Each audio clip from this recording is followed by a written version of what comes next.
Hello, teachers. Welcome back, and thank you for joining me for part 4 of our part 4 series on the Flying Dolphin Book 2, Unit 1. Okay, and we're going to jump straight into the classroom.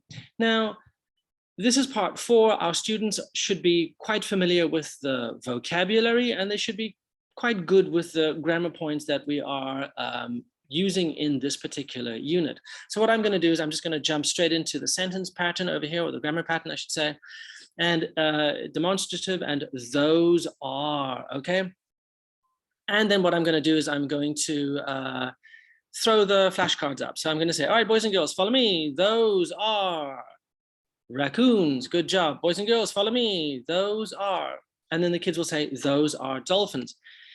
Make sure that you are encouraging your students to say the full sentence, not just fill in the blank, okay?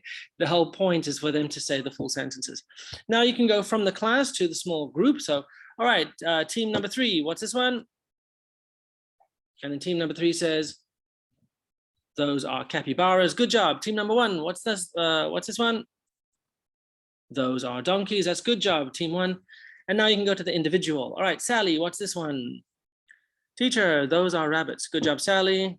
Bob, those are snakes. Good job, Bob. Okay, now you can review as a class to have every single flashcard, but perhaps it might be a bit overkill, but it is up to you. How strong or weak your students are determines how often you review and reinforce the content on the board.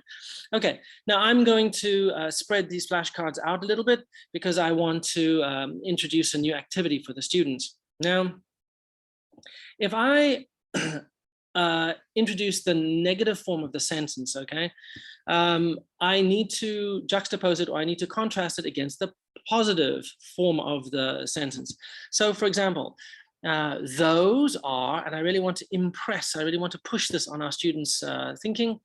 Boys and girls, follow me. Those are, yeah, that's correct. Those are dolphins. Okay, now I want to do the negative form of this. Those are not. Now I'm going to see if I can trick you. All right, boys and girls, follow me. Those are not. If you said, those are not raccoons, shame on you. Those are raccoons. Those are not rabbits. Those are not snakes. Those are not dolphins. Those are raccoons. Okay, that's just a fun activity that you might be able to trip your students up with. And as soon as they've made that connection, then we can move on to the next part of this game. So, now I will say, all right, Bob, number 1. And Bob has to say, those are not dolphins. Those are not donkeys. If Bob says, those are not raccoons, then hopefully everybody will go, silly Bob. No, it's not. Those are not everything else but what you're seeing. All right, Sally, number 3. Those are not snakes. Good job, Sally. Okay. All right, team number 3, number 6. And if team number 3 says those are not snakes, of course they've got it wrong because those are snakes. But the key point is that everybody in that team will be shouting out a different answer. I am very sure about it, if they all know what they're doing properly. Okay, so you can mix that around a little bit. It's quite fun. And what I'm going to do now is I'm going to introduce the die into the classroom. And we're just going to throw the die and spin it I'm sorry, take that back. We're going to throw the die into the classroom. You can spin it a couple of times, and just to make sure that they really understood what was going on. Again, the amount of reinforcement depends on the strength of your students. Now what I'm going to do is I'm going to throw in the question and the answer. Okay, so we want to build it up. And I'm going to write down on the whiteboard, teacher, are those, and then whatever it is, right? But because it's a question, are those something, something, yes or no? We have to have the yes and no. And so I'm going to get rid of my my X's. Okay, no need to have the X's on the whiteboard anymore, because the die is going to make those choices for us. Okay, let me show you what I mean by that. So everybody reads the sentence. Teacher, are those donkeys? And now I'm going to point it and go, yes, they are. Number 4, those are donkeys. Okay, and then I'm going to ask the students again, boys and girls, read for me, go, teacher, are those donkeys? And everybody will say the sentence. And now I'll point to number 2 and I'll say, no, they aren't. Those are not donkeys. Okay, so that's number 2. If you want to extend it, you are welcome to say, number 2, no, they aren't. Those are not donkeys. Those are dolphins. Okay, if you want to extend it. In this example, I'm not going to extend it because we're limited for, let's say, time. Okay, so I'm not going to extend it. Now, the teacher has modeled the activity quite successfully, and we're going to now throw the die. And I will now either ask a team or I will ask a student, a single student. All right, Jim. Okay, if it's number 4, Jim, are those donkeys? And then Jim will say, yes, they are. Those are donkeys. Okay, cool. And now we move on to the next example. All right, boys and girls, read the sentence with me. 3, 2, 1, go. Teacher, are those rabbits? Good job, class. And then I'll pick on Harry. Harry, ready? And then the number will fall on number 6, for example. So I will say, Harry, are those snakes? And Harry will say, no, they aren't. Those are not snakes. All right, good job, Harry. So now I'm quite happy that my students understand the activity. You can play this activity as many times as you want. Okay, it's not a problem at all. All right, now we're going to move our die onto our we're going to shift it. Why? Because we're going to move some flashcards onto the floor. And here we go. The flashcards are now on the floor. Now, why do you think we want flashcards on the floor? Well, because we're going to now introduce our next grammar point, okay, our next sentence pattern. So it's these that are close to the ground and those that are far away. All right. And are these raccoons? Now everybody can read the sentence. Are these raccoons? And what I'm going to do as the teacher is I'm going to throw the die, and it's going to be, so rabbit is number 1, 1, 2, 3, 4, 5, 6. Capybaras is number 6. Okay. And then it falls onto the number 5, and then I'm going to use a ball to signify the new grammar structure. Okay, the new sentence pattern, which is are these. So I'm going to say, are these raccoons? And hey, yes, they are. These are raccoons. Okay, so I just happen to be quite lucky. Are these raccoons? It was number 5. Yes, they are. These are raccoons. Now it's up to you, the teacher. You can then write down, if it wasn't raccoons, you would then write down, no, they aren't. These are not raccoons or whatever. Okay. Now I'm going to throw the die again. Ready? Okay, I'm sorry, my bad. I'm going to write down the sentence. Okay, so are these snakes? We're going to throw the die again. And then it happens to fall on number 2, for example. We put the ball on number 2. And then I'm going to ask the class, or I'm going to ask an individual or a team, are these snakes for number 2? Teacher, no, they aren't. These are not snakes, okay? Because the sentence is right there on the board. Okay, fantastic.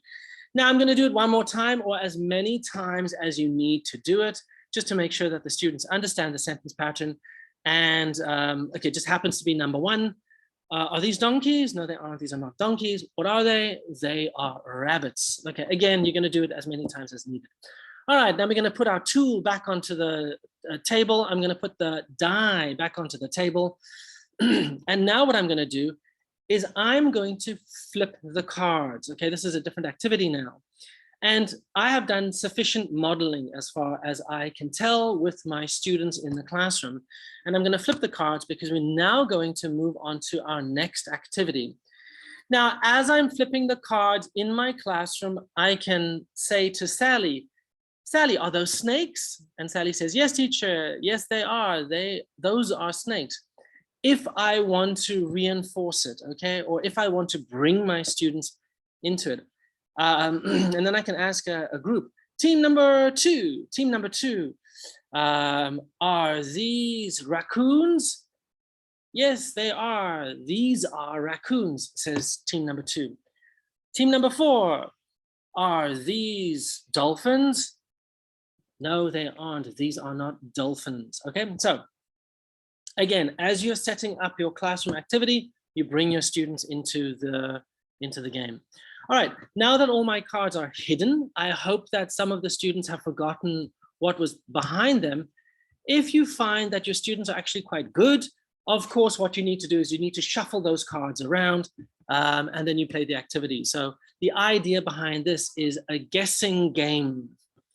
Now what I'm going to do is I'm going to model what I want from my students. So I'm going to take the fly swatter or the stick and I'm going to say, all right, boys and girls, are those capybaras? And everybody says, yes, they are. Those are capybaras. Good job. And I'm going to say, boys and girls, are these, and I'm going to use the ball. Boys and girls, are these snakes? No, they aren't. These are not snakes. Okay, good job. So now I've modeled. I've used my tools. The students understand what to do. And now I will choose 2 students to come up to the whiteboard or up to the stage. And I might choose my middle of the range students, or I might choose stronger students. Again, this is modeling. So I want to make sure that once the students have modeled it correctly, the weaker students can then follow suit. Okay. We have Bob and Sally. All right, Bob and Sally, come along. And I'm going to give Bob the fly swatter or the stick, whatever it might be. And I'm going to give Sally the ball. Now, in this particular example, I'm using the die, but the die might be a little bit of overkill, okay? The teacher can simply assign, or, for example, the teacher can say, all right, Bob, you're number 3. And then Bob will say, Sally, are those, whatever, or not Bob number 3. I can assign, okay? So I'm gonna use a die over here, but I could sign, for example, number 2. I could say, Bob, you're number 2. And then Bob can say, Sally, are those dolphins? And then Sally will say, yes, those are, yes, I'm sorry, yes, they are. Those are dolphins. All right, good job, Sally. And then I will ask Sally to then roll the die, or I can assign the number and I'll say, Sally, number, whatever the number might be. I'll say, Sally, number 3, okay? And then Sally will say, Bob, are these capybaras? And then Bob will have to go, I don't know. Yes, they are. No, they aren't, says Bob. These are not capybaras. These are snakes. Okay. So there we go. The ball goes back to Sally and we've finished our modeling. Now, you can carry on the game for as many turns or chances as you want. I think that it is necessary only for a question answer and then a question answer. And then the students can then sit down, okay? They can return to their seats. But as long as your modeling is efficient, it's really up to you as a teacher to gauge that and then to play the game as many times as necessary. Okay, teachers, thank you very much for watching. I really do appreciate it. If you like the video, please give me a like. It really helps. It really, really helps the channel. Subscribe if you don't want to miss any of the future videos.